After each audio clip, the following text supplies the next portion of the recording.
I mean, and then I would stop and say, what are you doing? What are you saying to yourself? Work harder? What are you, in some sort of, is this a military camp or what? Thinking that, hey, if I just worked a little harder, if I just worked another hour, I would get it done.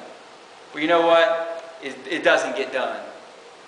It's like the person that's got to have their house clean every moment. You know? Oh, no, they can't. You can't invite anybody over. I need a week to clean this place. I mean, they just cannot rest until everything is clean. But you know what? The only way to keep a clean house is to everybody move out. That's the only way to do it. Have everybody move out. If you're going to have a family, you're going to have a mess. So do what I do. Enjoy the mess. Some people say enjoy the journey. Enjoy the mess. So as we get older in the Lord and physically, David says, Lord, you're the strength of my life. I'm not going to fear. You know what? Every season of life has its different kind of fears.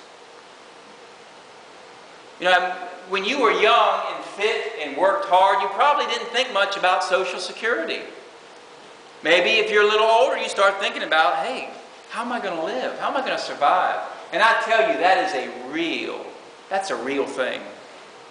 You know, this thought comes in our mind. You know, how are you going to make it? Let's say you get hurt. How are you going to survive? How are you going to make it? I mean, these are thoughts that come to us. And you know what? These thoughts, 99.99% of them are not from the Holy Spirit. These thoughts that run through our head. You know that when you get a thought that comes through that brings fear, that's not the Holy Spirit. The Holy Spirit is not the author of confusion, of fear. God's not given us a spirit of fear. You know, fear can run and rule your life if you let it. It can rule your life. And fear, to me, what I see, the root of fear is a lack of faith in God. That's where fear originates from, is you're not going to make it. It's not going to work out. You're not going to have enough to survive. I mean, these are real fears that can come to us. Excuse me. Verse 2. Do y'all know if the kids go back out? Okay. Y'all haven't heard them or anything? You probably would have heard them if they're out there. All right. Let's see. Verse 2. When the wicked, even my enemies and my foes, come upon me to eat up my flesh, they stumbled and fell. Though a host should encamp against me, my heart shall not fear. Though war should rise against me, in this I will be confident. And then verse 4, one thing have I desired of the Lord, that I will seek after, that I may dwell in the house of the Lord all the days of my life, to behold the beauty of the Lord, and to inquire in His temple. You've heard that verse before, haven't you? That's a beautiful verse, isn't it? One thing have I desired of the Lord. And this one thing David was going to seek after, that he might dwell in the house of the Lord. Now,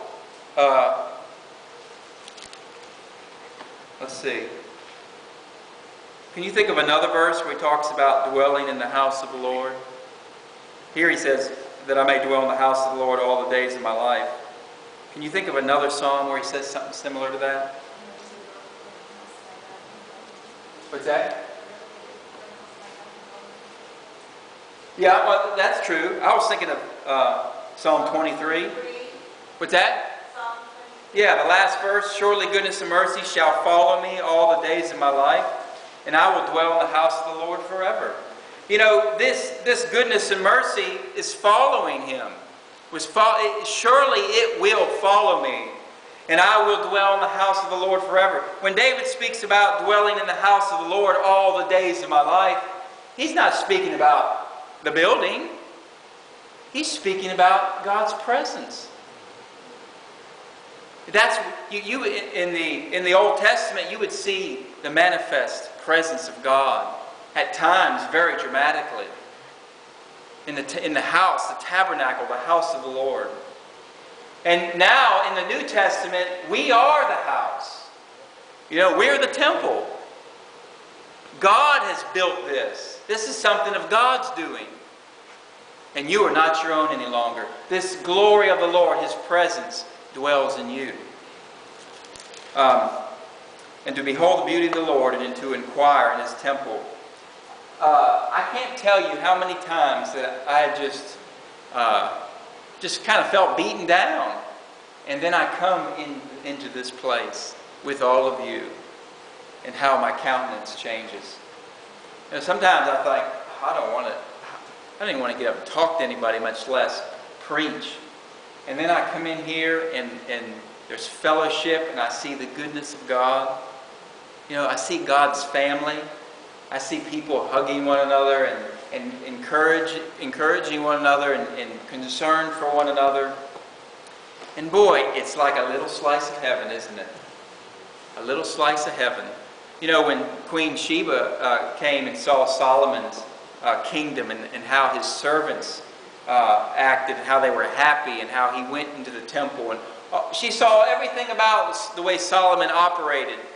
And it's like she said, like her spirit left her. Like she just was breathless, could not put into words what she had seen, what she experienced. And she saw a kingdom. She saw a king who was honoring God at that time, who was beholding the beauty of the Lord. Verse 5, for in the time of trouble He shall hide me in His pavilion. In the secret of His tabernacle shall He hide me. He shall set me upon a rock. And now shall my head be lifted up above my enemies round about me. Therefore will I offer in His tabernacle sacrifices of joy. I will sing, yea, I will sing praises unto the Lord. Look over in Psalm 30 while we're close. I thought of this one here.